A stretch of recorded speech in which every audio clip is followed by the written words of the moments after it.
कैसे जाने कि हमने उपासना के फल को प्राप्त कर लिया है?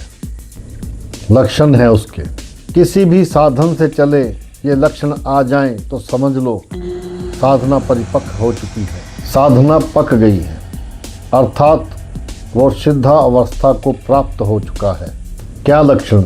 सबसे पहला लक्षण उसके अंदर आता है मरने का भय खत्म हो जाना, जीने की इच्छा बनी रहना। पहला है मरने का भय खत्म हो जाना, चाहे वो कर्म योगी हो, ज्ञान योगी हो या भक्त योगी हो, किसी भी अष्टांग योगी हो, किसी भी मार्ग का पथिक हो, उसकी जब सिद्ध अवस्था आती है सबसे पहला लक्षण आता है निर्भय, मौत का डर खत्म हो जाना।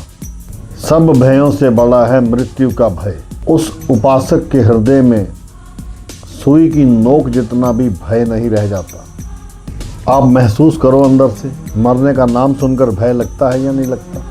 अगर भय लगता है तो समझो साधना पथ पे हो, अभी लक्ष्य तक नहीं पहुँचे। लक्ष्य पर पहुँचने पर मृत्यु का भय खत्म हो जाता है।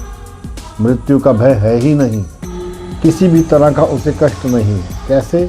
जैसे नाटक चल रहा हो, विपक्ष की तरफ से वार हो रहा हो और उसको ये पता हो ये नाटक है, सामने की तरफ से वार किया गया हो, विपक्ष से वार और मरने का नाटक किया गया हो, उसको कोई भय थोड़ी लग रहा है सामने से तलवार भाला गोली मारी जा रही है, क्योंकि वो तो केवल एक नाटक है। उसे पता है मुझे ऐसा ही नाटक करना है जिसको लोग देखकर कहें वाह।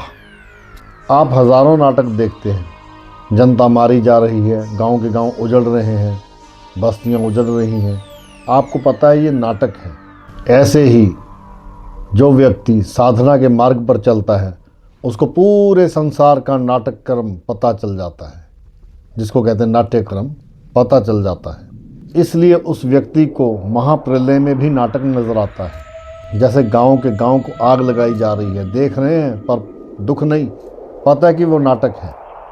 ऐसे ही ये मिथ्या है, ब्रह्म जगत ये मिथ्या है, ब्रह्म सत्यम जगत मिथ्या।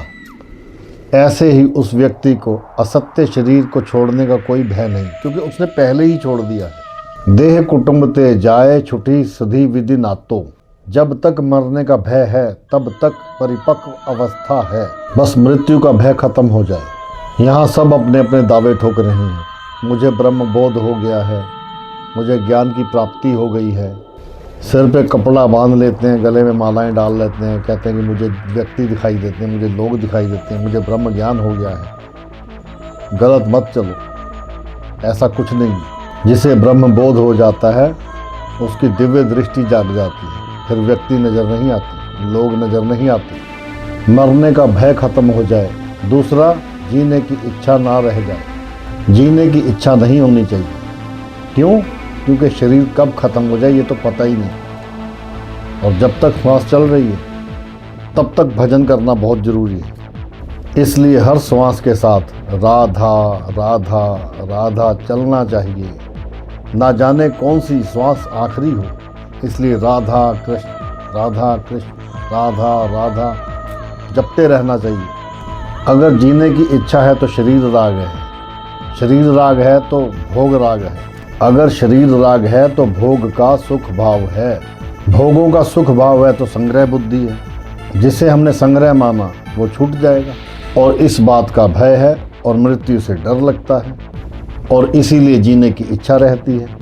जितने मर्जी तीर्थ कर लो, 2 घड़ी ब्रह्म ज्ञानी के पास बैठ जाओ, उसका ज्ञान ले लो, लाखों तीर्थ करने से भी ज़्यादा आगे पुण्य देता है।